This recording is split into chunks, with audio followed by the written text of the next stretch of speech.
முருங்கைக்கீரை பொரியல் தாங்க பண்ண போகிறேன். அதுக்கு எண்ணெய் வச்சுட்டு கடுகு போட்டுக்கலாம். காஞ்ச மிளகா 2, உளுத்தம்பருப்பு கொஞ்சம் போட்டுக்கலாம்.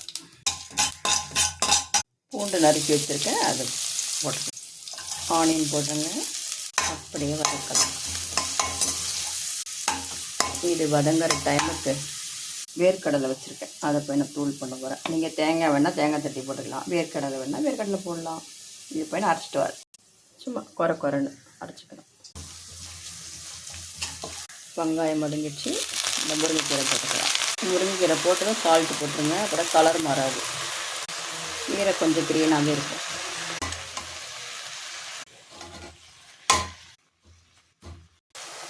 இன்னும் கொஞ்சம் வேகணும். எவ்வளோ க்ரீனாக அழகாக இருக்குது கீரை. இந்த வேர்க்கடலை தூள் போட்டுக்கலாம். கீரை ரெடி ஆகிடுச்சுங்க. இங்கே பாருங்கள், நான் சுட சுட சாப்பிட போகிறேன். எனக்கு ஒரு லைக் கொடுங்க.